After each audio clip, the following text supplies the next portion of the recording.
My daughter handed me a flash drive with my wife's name written on it in silver Sharpie. Emma stood in my home office doorway, her 15-year-old face pale, eyes rimmed red like she'd been crying for hours. "Dad, please watch this," she whispered. I thought maybe she'd found old vacation photos, something sentimental. My stomach didn't drop until I saw her hands shaking. "Emma, what is this?" "Just watch it, please." She turned and walked away before I could ask anything else. I plugged the drive into my laptop. One video file, 19 minutes long. The thumbnail showed a hotel room, generic beige walls, and a queen bed with white sheets. My cursor hovered over the play button for what felt like an eternity. Then I clicked. The video quality was decent, clearly shot on a newer phone propped on a dresser. The angle captured most of the room. I recognized my wife Claire immediately, her auburn hair falling past her shoulders as she laughed at something off camera. She wore a black dress I'd never seen before, the kind that costs more than my weekly paycheck. A man walked into frame. Tall, fit, probably mid-30s with that aggressive gym rat build. He handed Claire a glass of wine and they clinked glasses. "To finally getting away," Claire said, her voice crystal clear on the recording. "Your husband really believes you're at a conference?" the man asked. Claire laughed. "Tom believes whatever I tell him. He's too busy with his construction sites to notice anything." The man, whose face I now recognized as Derek Mitchell from Claire's marketing firm, leaned in and kissed her. Not a peck. A long, hungry kiss that made my chest tighten like someone had wrapped steel cables around my ribs. I should have stopped watching. I didn't. They talked for a few minutes, gossiping about coworkers, laughing about inside jokes I'd never understand. Then Claire said something that made the cables around my chest tighten even more. "I can't believe I wasted 15 years on him. You know he still thinks I find him attractive? Like I want to touch someone who comes home covered in drywall dust every night." Derek laughed. "At least he pays the mortgage while you're out here with me." "Exactly. Let him think he's the provider. Keeps him useful." The video continued, but I couldn't focus anymore. My hands were shaking now, just like Emma's had been. I dragged the progress bar forward, watching their silhouettes move together, watching my marriage dissolve in 19 minutes of digital evidence. When it ended, I sat in darkness. My office had gotten dark without me noticing. The cursor blinked on the black screen. Emma appeared in the doorway again. "Dad," she said quietly, "there's more you don't know." Those 6 words launched something inside me. Not rage, not yet. Something colder. More calculated. "Tell me everything," I said. She came in and sat on the leather chair across from my desk, the one Claire usually occupied when she worked from home. Emma looked older than 15. Right then, tired in a way kids shouldn't be. "I've known for 3 months," she said. "I heard Mom on the phone one night when you were working late. She was laughing, talking to someone, saying things that made me sick, so I started paying attention, following her social media, checking her car when she came home from her business trips. Emma, you shouldn't have.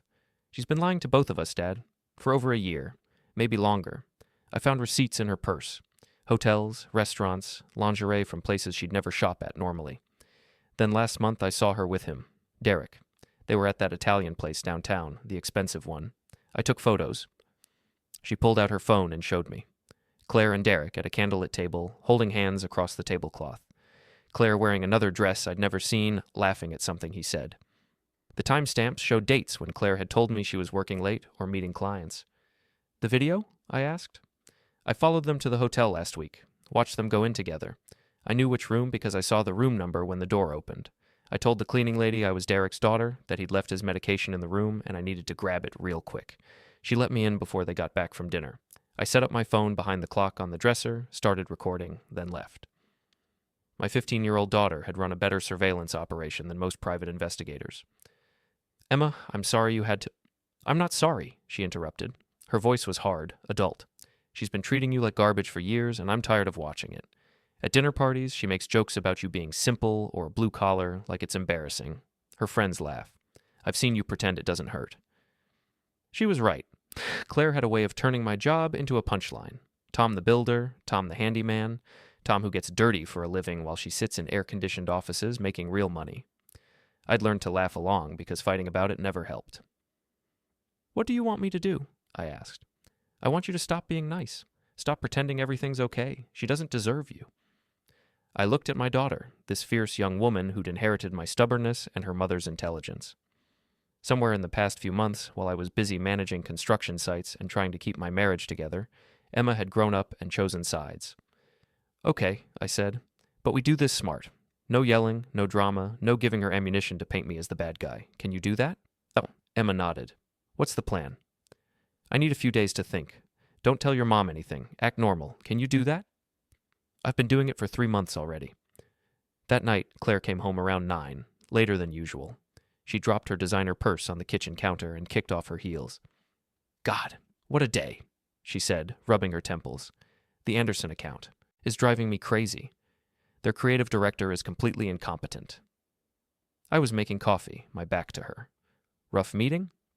3 hours of him shooting down every concept we pitched. Derek finally lost his temper and told him off. It was actually kind of impressive. Derek. She just dropped his name into casual conversation like it meant nothing. "Sounds stressful," I said, keeping my voice neutral. "You want coffee?" "No, I'm exhausted. I'm going to shower and go to bed." She walked past me without kissing me goodnight, without touching me at all, just disappeared upstairs while I stood in the kitchen holding 2 coffee mugs. I didn't sleep that night.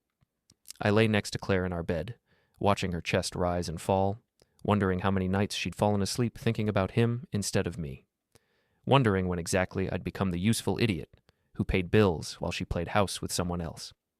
The next morning, I started making calls. First call went to Jack Brennan, a lawyer I'd worked with on commercial projects. We'd grabbed beers a few times, talked about sports and life. He was good people. "Jack, I need a divorce attorney. Best one you know." There was a pause. "Tom, man, I'm sorry. What happened?" "Rather not get into it over the phone? Can you recommend someone?" "Patricia Vance. She's brutal, fair, and doesn't lose. I'll text you her number." Second call went to my bank. I opened a separate account and rerouted my direct deposit. Not all of it, just enough that Claire wouldn't immediately notice, but enough that I'd have resources if things got ugly. Third call went to my buddy Kyle from the construction company. Kyle did side work as a process server. "I need someone followed," I told him. "Discreetly. Just confirming patterns, getting solid evidence." "How solid we talking?"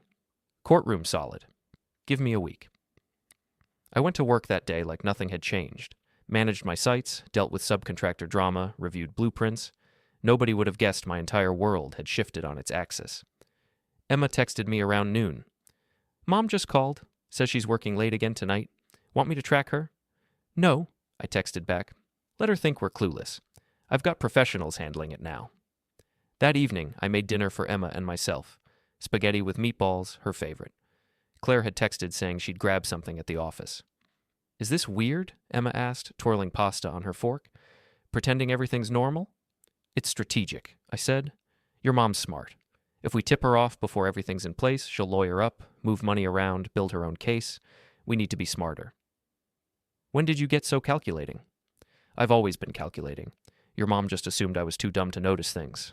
People make that mistake about guys like me. We work with our hands, so they think we don't work with our brains."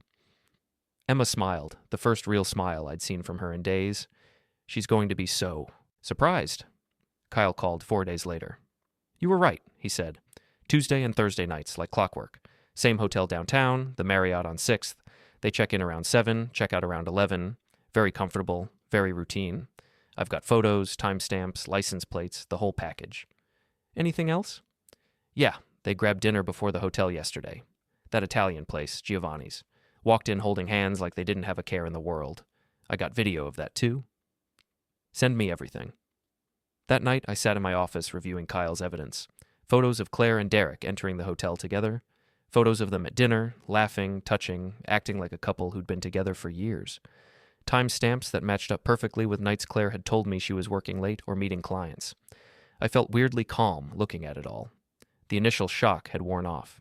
Now I was just methodical, collecting pieces, planning moves. Patricia Vance, the lawyer Jack had recommended, called the next morning. "Mr. Hayes, I've reviewed the preliminary information you sent. You've got a strong case for infidelity. Virginia's still a fault-based divorce state, which works in our favor. This evidence would play very well in court." "I want more than just a divorce," I said. "I want her to understand exactly what she threw away." Patricia laughed, sharp and knowing. "I like you already. Let's meet tomorrow and discuss strategy." Claire announced on Friday morning that she had a weekend conference in Richmond. 2 days, important clients, mandatory attendance. Really sorry, babe, she said, barely looking up from her phone while she sipped coffee.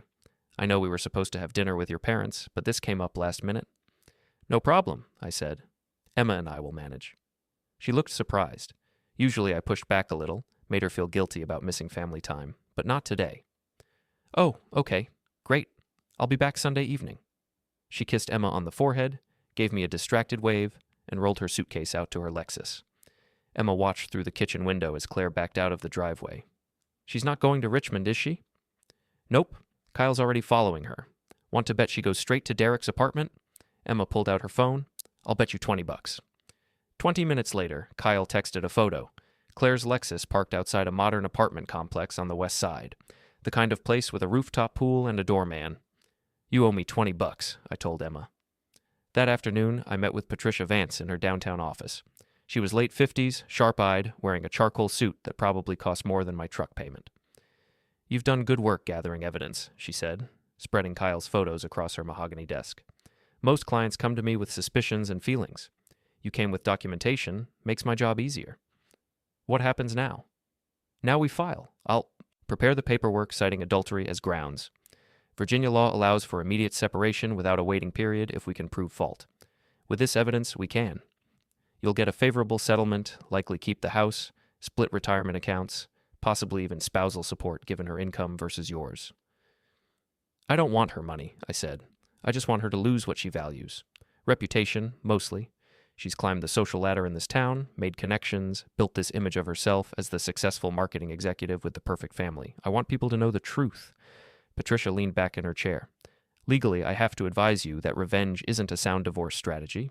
Emotionally, I completely understand. But here's the thing, Tom. The best revenge is living well, taking the high road, being the bigger person. I've been the bigger person for years. Where'd that get me? She smiled.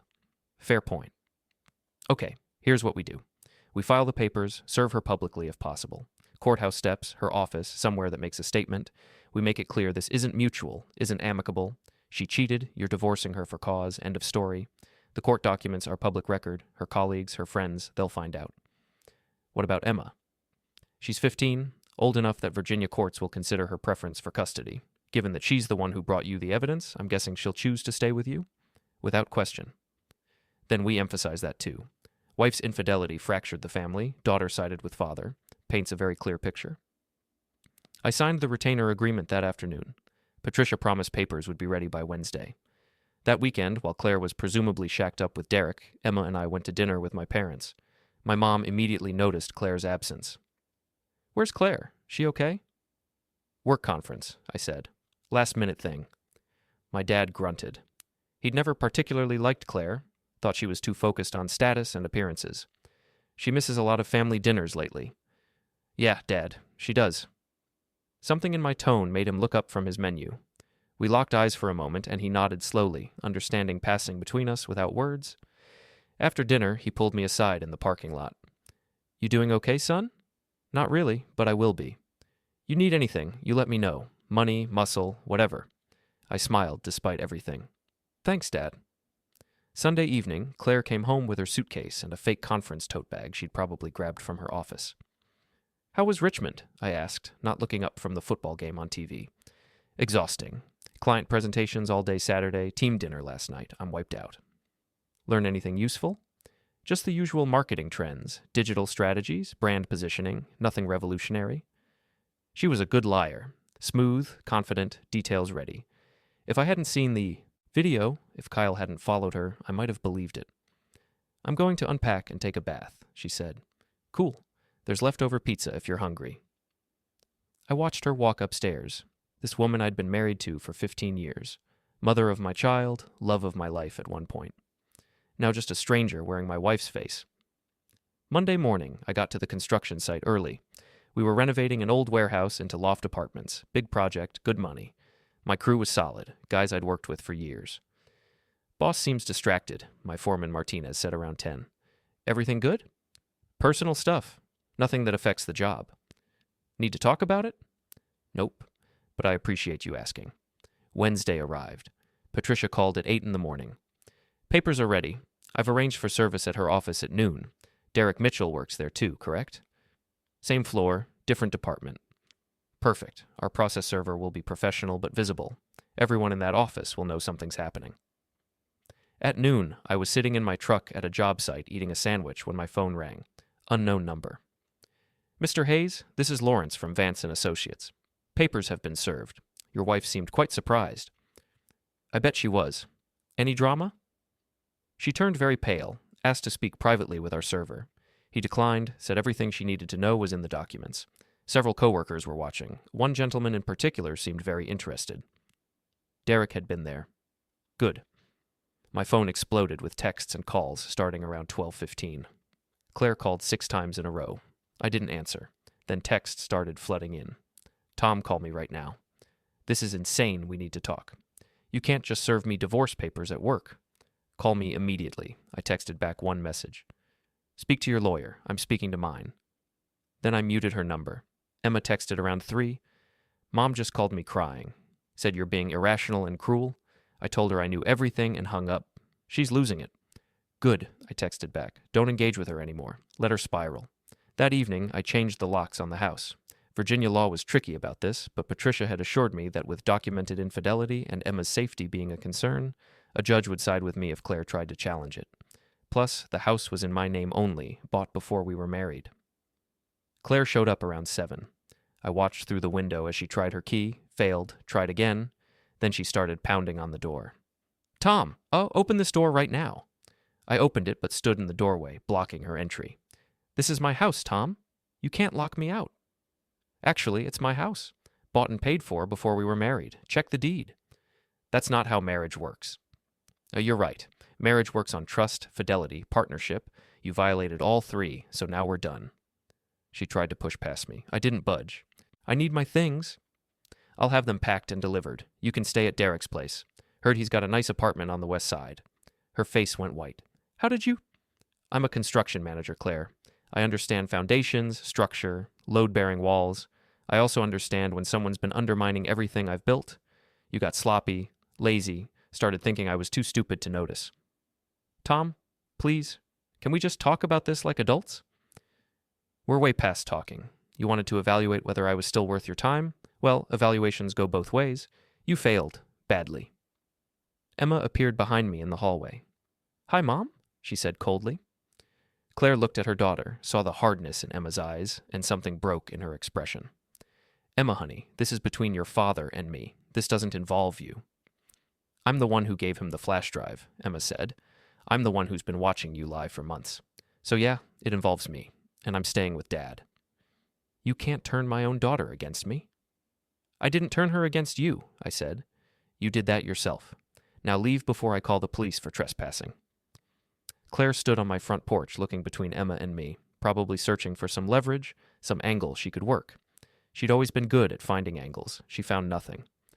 This isn't over, she said finally. Yeah, it is. Goodbye, Claire. I closed the door in her face and locked it. Through the window, I watched her stand there for another minute before walking back to her Lexus and driving away. Emma hugged me tight. You were incredible, she said. So were you. But this is going to get uglier before it gets better. You ready for that? Absolutely. The next morning, I got a call from Derek. We need to talk, he said. His voice was tight, aggressive. No, we really don't. You just destroyed Claire's reputation at work. People are talking. She's humiliated. That's unfortunate. Maybe she shouldn't have been sleeping with coworkers. Listen, you blue-collar piece of... I hung up. He called back immediately. I declined the call. He called again. Declined again. Then he texted, Meet me tonight, 7 p.m., Barton's Bar downtown, or I'll come find you at one of your construction sites. That sounded like a threat. I screenshot the text and sent it to Patricia. She called back within 5 minutes. He's unraveling. Guys like him can't handle losing control. Do not meet him alone. In fact, don't meet him at all. He threatened to come to my work sites.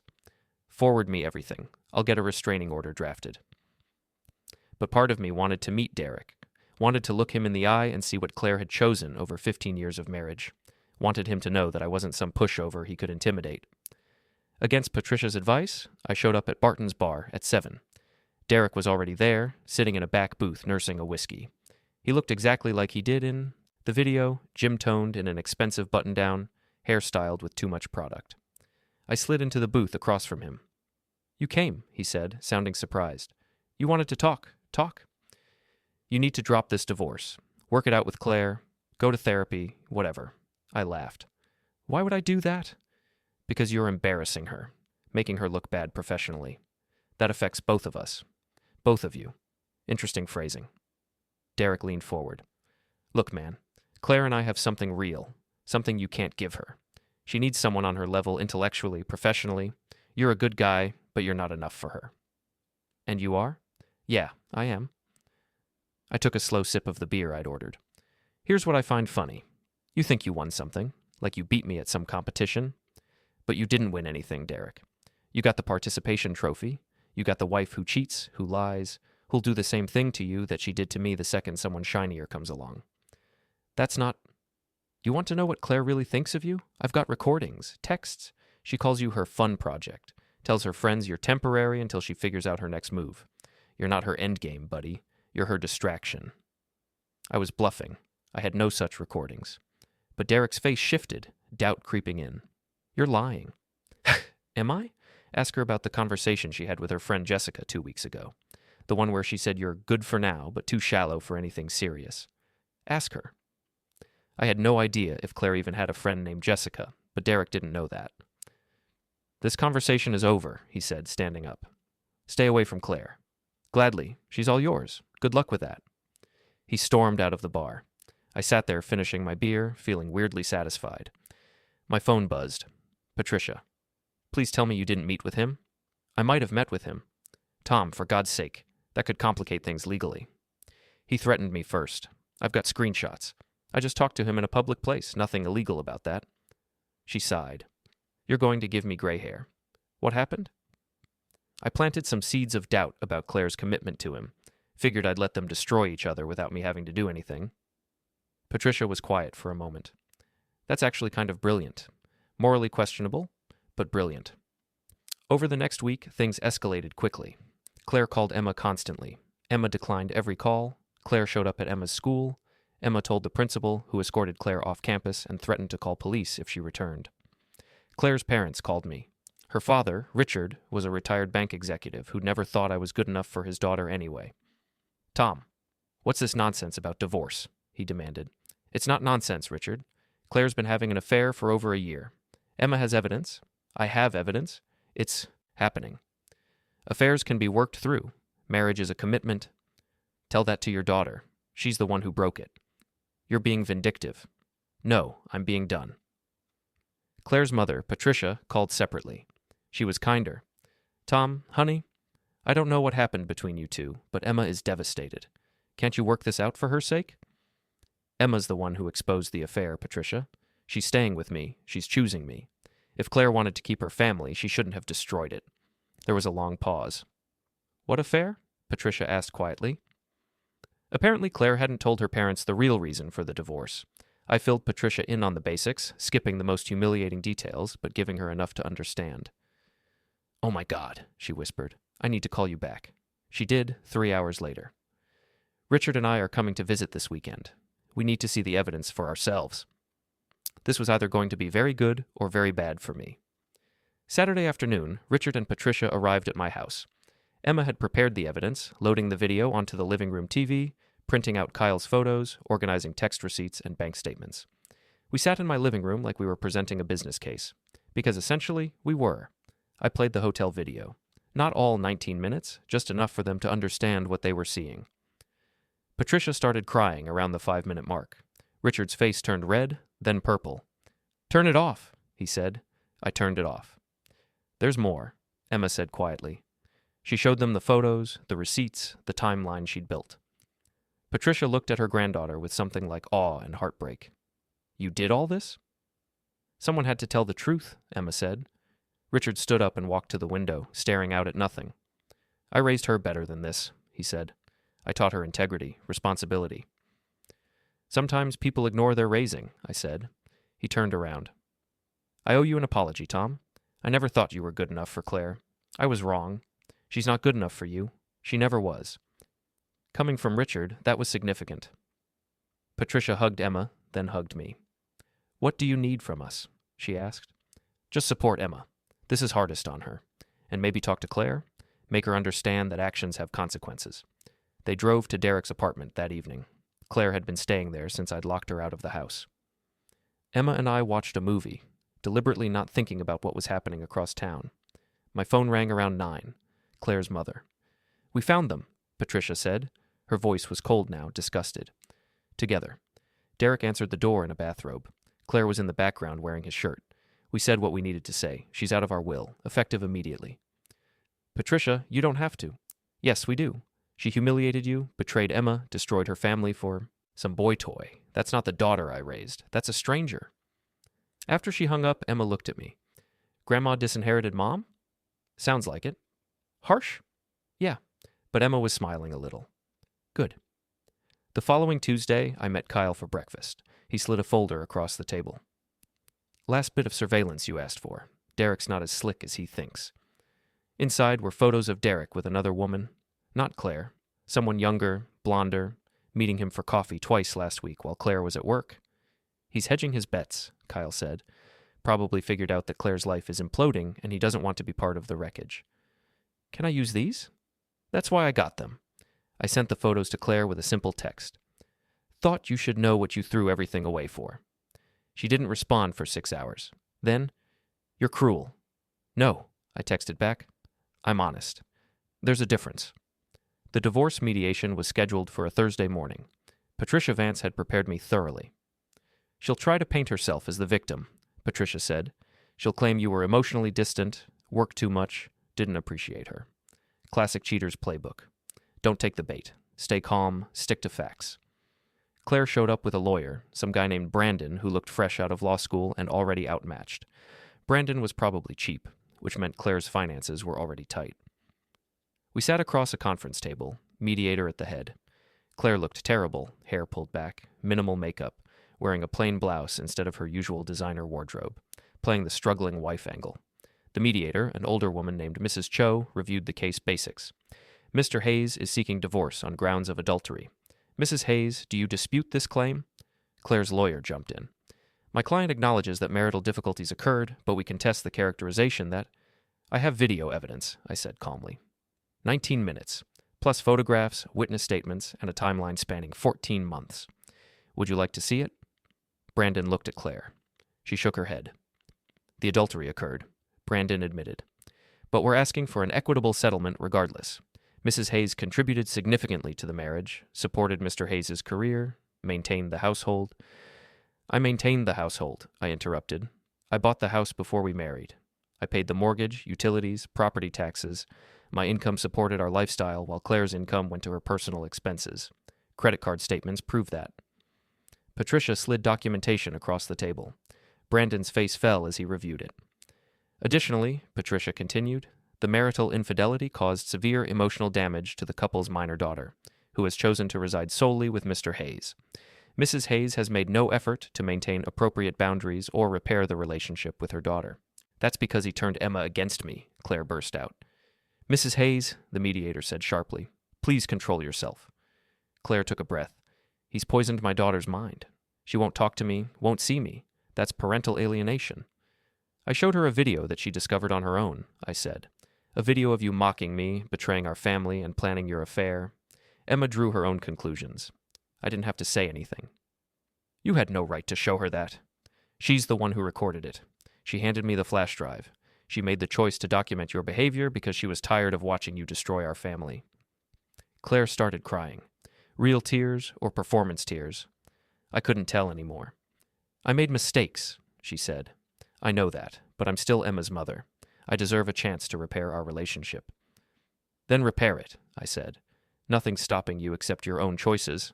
You want Emma back in your life? Stop playing victim. Take responsibility. Apologize to her. Actually mean it."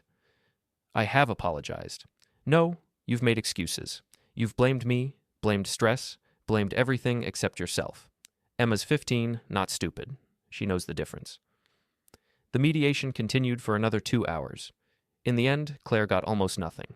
No house, no spousal support, minimal split of retirement accounts. She'd keep her car and her personal belongings.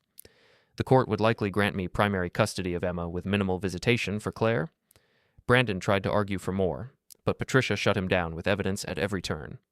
Claire had no leverage. She'd destroyed the marriage, alienated her daughter, and tanked her own credibility. When it was over, Claire followed me to the parking garage. "Tom, wait." I stopped but didn't turn around. "You really hate me this much?" I turned to face her. "I don't hate you, Claire. I hate what you did. I hate that you threw away 15 years like it meant nothing. I hate that you hurt Emma. But you personally, I feel nothing. That's worse than hate, and you know it. We could have fixed this. If you'd just talked to me, if you'd shown interest in my life, if you'd been more ambitious." "There it is," I said. "Even now you can't help yourself. It's still my fault somehow. I wasn't ambitious enough. I didn't appreciate you enough. I worked too much or not enough or the wrong kind of work. It's never your fault for lying, cheating, and destroying your family. Always someone else's responsibility." "That's not what I—" "Yeah, it is. You know what I learned through all this? I was never the problem. You were. You wanted someone to blame for your own dissatisfaction, so you blamed me. You wanted permission to cheat, so you convinced yourself I deserved it. You wanted to feel superior, so you tore me down. None of that was about me. It was all about you." Her face hardened. "You think you're so noble now. The wronged husband, the victim, but you're petty, Tom. You're small. You took pleasure in humiliating me at work, turning my parents against me, destroying my relationship with Emma. That's not justice. That's revenge." "You're right," I said. "It is revenge. But here's the thing, Claire. You spent a year humiliating me, making jokes about my job, my intelligence, my worth. You did it at dinner parties, with your friends, probably with Derek. You made me feel small every single day while pretending to be my loving wife. So yeah, I made sure everyone knew the truth about who you really are. Call it petty if you want. I call it consequences. I never meant to hurt you. Yes, you did. Every time you lied, every time you chose him over me, every time you came home and pretended everything was fine while planning your next hotel visit. Those were choices, deliberate choices to hurt me. You just didn't think I'd ever find out. You thought I was too stupid to notice." Claire wiped her eyes. "What happens now?" "Now we sign papers, finalize the divorce, and move on with our separate lives. You figure out your situation with Derek, assuming he hasn't already moved on to the next woman. I focus on being a good father to Emma and rebuilding the life you tried to demolish. She'll forgive me eventually. She has to. I'm her mother. Maybe she will, but that's between you and her. I'm done being the middleman in your relationship. You want Emma back? Earn it. Prove you've changed. Stop blaming everyone else and take accountability for once in your life." I walked away, leaving Claire standing alone in the parking garage. That evening, Emma and I ordered Chinese food and watched a comedy special. Normal, mundane, comfortable. The kind of evening I'd forgotten was possible. "Dad," Emma said during a commercial break, "are you okay? Like, really okay?" "Getting there. How about you?" "I feel bad sometimes. Like maybe I should feel worse about Mom, you know? But mostly I just feel relieved. Is that weird?" "Not weird. You've been carrying this secret for months. Watching her lie, watching me get hurt, not being able to say anything. That's a heavy burden. Relief makes sense. Do you think she'll ever actually change? Honestly, I don't know. Some people do. Some people just get better at hiding who they really are. But that's not our problem anymore." "I like that. Not our problem anymore." My phone buzzed. Text from an unknown number. "This is Derek. Stay away from Claire. Final warning." I showed Emma. She rolled her eyes. "He's still threatening you? What a loser." I forwarded the text to Patricia with a note.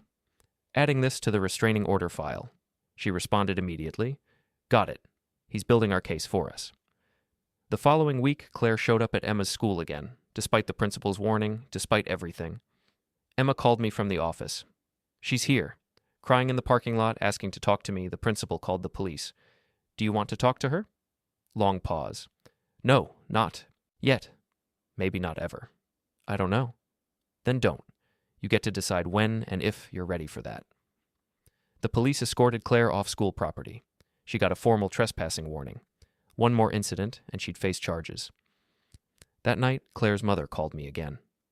"Tom, I know this isn't your responsibility anymore, but Claire's falling apart. She lost her job. Derek broke up with her. She's staying at some extended stay hotel.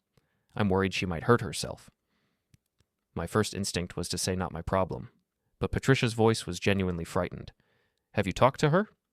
"She won't take my calls. Richard tried too. She shut us out completely. What do you want me to do? I can't fix her life. She has to do that. Could you at least check on her? Just make sure she's alive and safe? I know it's asking a lot. I thought about it. Thought about the woman I'd married 15 years ago, before ambition and resentment had twisted her into someone unrecognizable. Thought about Emma, who might someday ask if I'd tried to help her mother when she was at rock bottom. Send me the address, I said. I'll do a welfare check. But that's it. I'm not her savior. The extended stay hotel was exactly as depressing as it sounded. Cheap, institutional, the kind of place people stayed when everything else had fallen apart. I knocked on room 237. No answer. Knocked again. Claire, it's Tom. Your mom asked me to check on you. I'm not here to fight. Just making sure you're okay. The door opened a crack. Claire looked terrible. Hair unwashed, wearing sweatpants and an old t-shirt, eyes hollow. What do you want? To make sure you're alive, are you? Barely. Your mom's worried. She thinks you might do something stupid. Would you care if I did? Emma would care. So yeah, indirectly I care. She opened the door wider. The room was a mess. Empty wine bottles, takeout containers, clothes everywhere. Lost my job, she said flatly. Derek dumped me for his assistant. My parents won't talk to me. My daughter hates me. My friends stopped returning calls when they found out about the affair. Everything's gone. That's what happens when you blow up your life. Thanks, Tom. Real helpful. You want helpful? Here's helpful. Stop drinking, shower, get some sleep, find a therapist, find a new job, rebuild your life piece by piece, stop waiting for someone to rescue you. Easy for you to say. You're not the one who lost everything. Neither are you. You still have your health, your education, your skills. You can get another job. You can repair relationships if you actually put in the work. But first you have to stop playing victim and take responsibility. I made mistakes. No, you made choices. Calculated, deliberate choices. Own them. Stop calling them mistakes like they were accidents. Claire sat down on the bed, crying again. I ruined everything. Yeah, you did. How do I fix it? I can't answer that. That's your work to figure out. But step one is probably calling your mother back and actually listening when she talks instead of making excuses. I left her there in that depressing hotel room. Part of me felt sorry for her. Larger part of me felt nothing at all. 2 weeks later, the divorce was finalized. I signed papers in Patricia's office. Claire signed separately with her lawyer. We didn't see each other. The judge granted me primary custody of Emma, gave Claire supervised visitation rights pending family therapy. It's done, Patricia said, shaking my hand. You're officially divorced. How do you feel? Lighter, like I've been carrying weight I didn't realize was there. Good. Now go live your life. Be happy. That's the real victory. Emma was waiting when I got home from work that evening. She'd made dinner, spaghetti again, and set the table for two. Celebrating? I asked. New beginning, she said. Feels like we should mark it somehow. We ate dinner together, talking about her classes, her friends, normal parent-teenager stuff. No drama, no lies, no hidden agendas. After dinner, Emma's phone buzzed. She checked it and her expression shifted. Mom texted. Says she's been going to therapy, wants to know if I'd be willing to do family counseling with her. No pressure, just asking. What do you think? I don't know.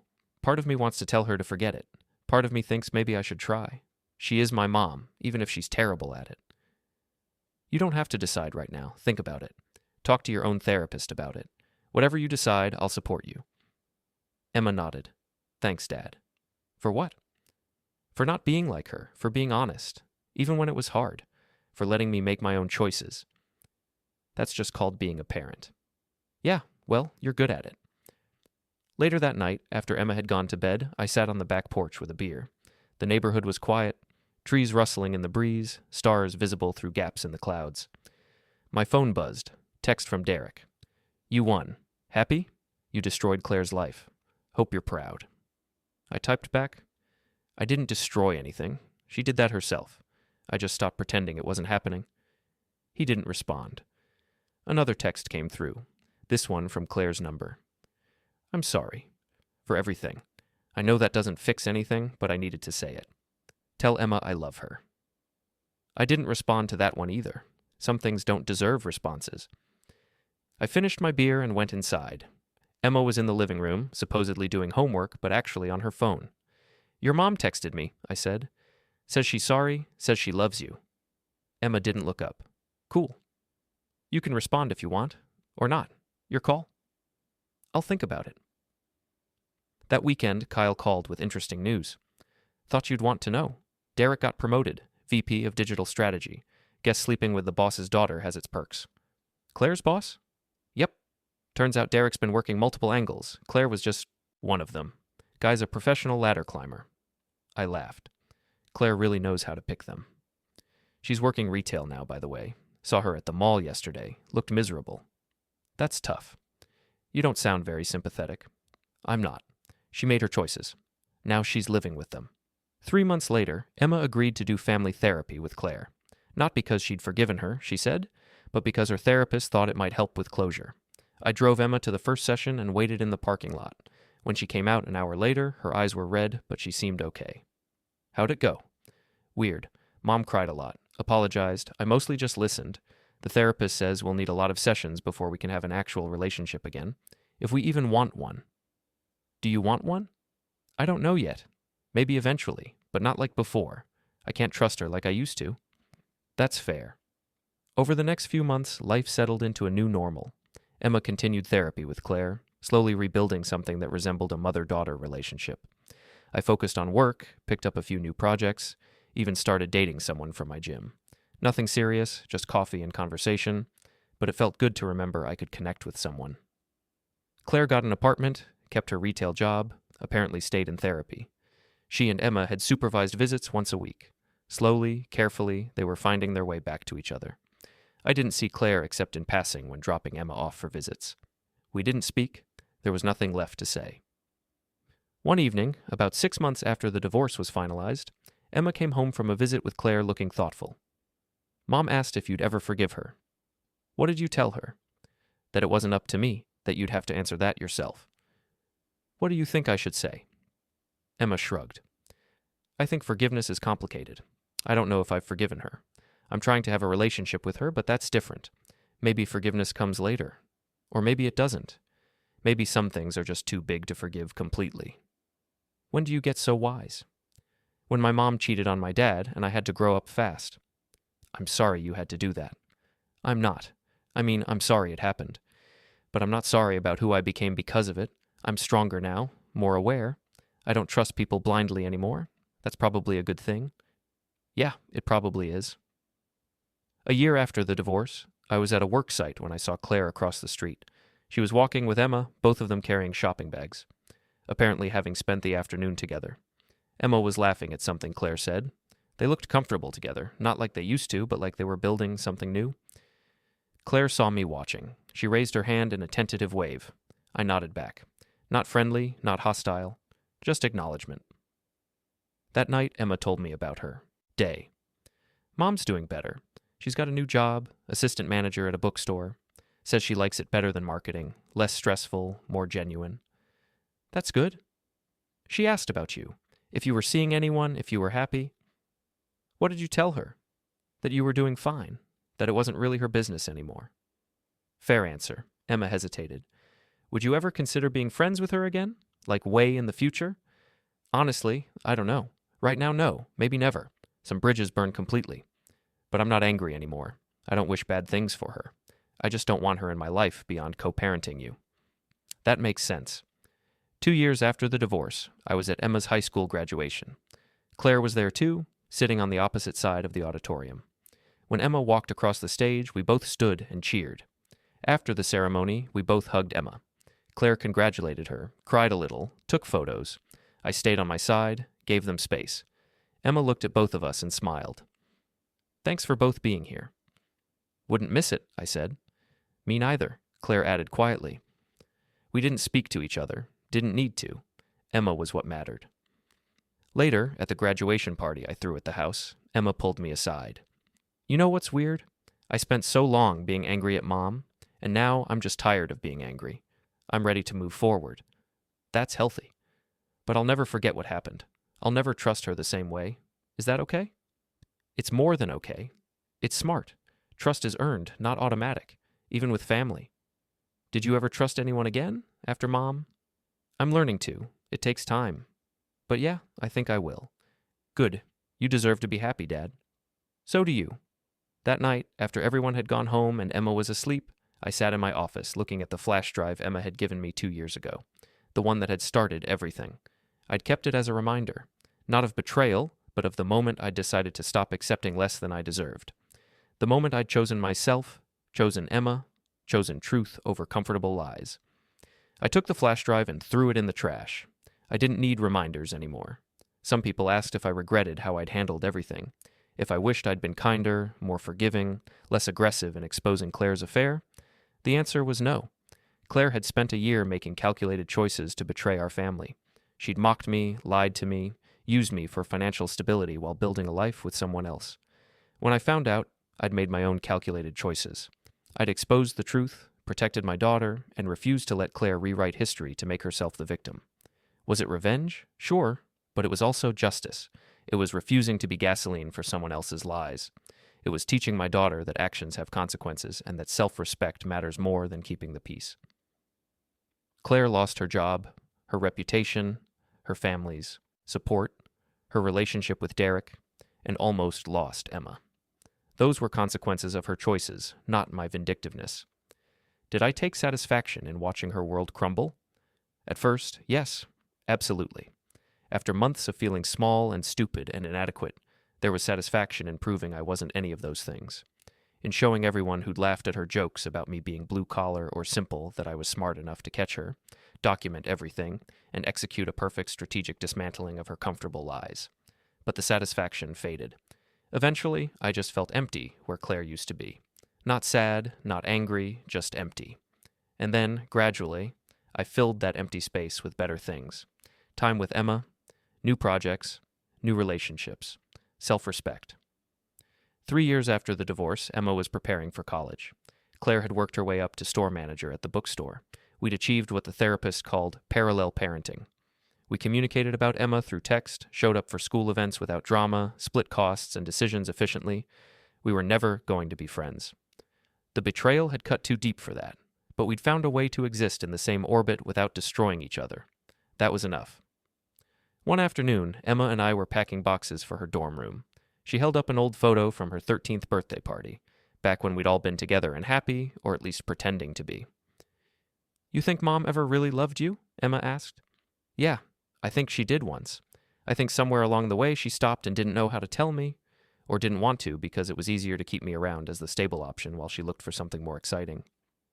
That's sad. It is. But it's also okay. People change. Feelings change. The problem wasn't that she fell out of love.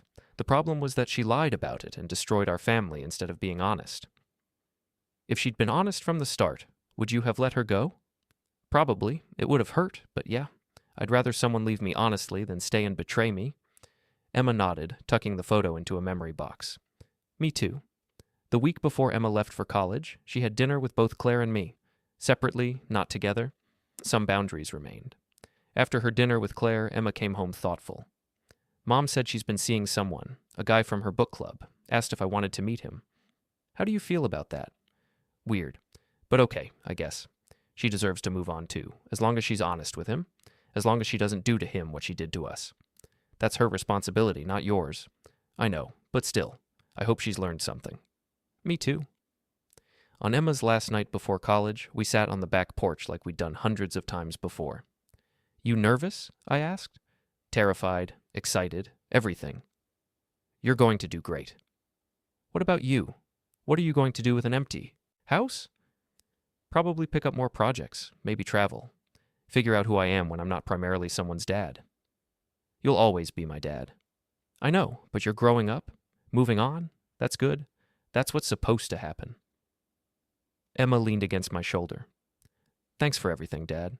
For protecting me, for being honest, for showing me what integrity looks like. You made it easy. You're a good kid, Em." I learned from the best. We sat there as the sun set, father and daughter, survivors of a family that had imploded and reformed into something different but functional. Claire had taken everything she valued and gambled it on a man who'd never valued her at all. She'd lost catastrophically. She was rebuilding now, slower and humbler, learning lessons that most people figured out earlier in life. I'd lost my marriage but gained clarity, lost my wife but kept my daughter, lost the illusion of a perfect family but gained authentic relationships built on honesty instead of performance. In the end, everyone got what they'd earned. Claire earned consequences, Emma earned freedom from lies, I earned peace. Was it the ending I'd imagined when I married Claire 15 years ago? No, but it was the ending that the truth demanded. And truth, I'd learned, was always better than comfortable fiction.